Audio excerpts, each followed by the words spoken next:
Hoy, ikaw na maarte ka sa buhay, no? Eto, bigay ko sa asawa ko. 350 nung ikinasal kami. Ikaw, huwag kang maarte, no? Kung ang mukha mo naman hindi kagandahan, ba't ka mag-a-assume ng kamahalan? Ano ha? Depende mo sa kaartehan mo yan ha. Kung di ka naman maganda, tapos ang hangad mo, yung daan-daan libo, ha? What? Halagang 50 mo ng ring, yung mga engagement ring. So, ang arte mo, no? Ang arte mo. Ang arte mo, no? So, pasalamat ka dyan sa partner mo kasi nag-effort yan kahit mura, no? Ha? Huwag kang maarte kasi di ka na makagandahan eh. Ha? Hindi ka na makagandahan, no? Oh, kung ipagkukumpara mo yung ring sa mukha mo, so malayong malayo, no? Yung ring may halaga, yung mukha mo wala. So, huwag kang masyadong maarte ha. Ha? Huwag kang masyadong maarte. Kasi ito, napakahalaga ng ganito. Lalo na kung nanggagaling dun sa mahal mo, no? Hindi na mahalaga kung mamahalin yan o hindi. Ang importante, merong inabot sa'yo.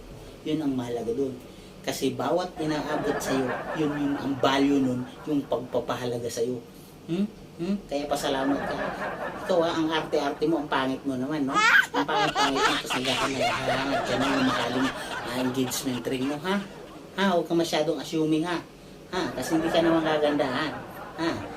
Karamihan nagsasabi ng mumurahin lang daw ang bibigyan na rin, hindi daw nila deserve. Ang papangit naman ha, ang papangit ano, ang papangit to. Hindi naman kagandahan tapos ang arte, kala mo naman, no? Sana makatagpo kayo ng tambay ha. Makatagpo kayo. No, God, please, no! Nyo, no? Ang arte nyo ha, ang arte nyo ha. So, kung anong ibaabot sa inyo ng partner nyo, bigyan nyo ng halaga. Mamahalin man yan o hindi, ha? Kasi ang aarte nyo, no? Ha? Ang aarte nyo, ang papangit nyo naman, ha? Ang papangit nyo, ang aarte nyo, naghahangad kayo ng mamahalin. Ha? Magmamahalin, ha? Ang unahin mong gawin, paritokan mo yung mukha mo, ha? Para makahanap ka ng medyo mayaman-yaman, ha? Pero kung ang aarte mo, ang pangit mo naman, hindi mo deserve yung 299, ha? Itong ring namin ng asawa ko ha, 350. But still, kami magkasama ngayon ha. Oh, ilang taon na ha. Oh. Hindi naman. Wedding ring to ha, wedding ring. Kaya huwag kayong mga arte-arte nyo ha. Kung anong ibigay sa inyo ng jowa nyo kasi pinaghirapan nila yan, tanggapin nyo ha. Ha, huwag ang arte ha. Ha, unahin mo yung mukha mo ha.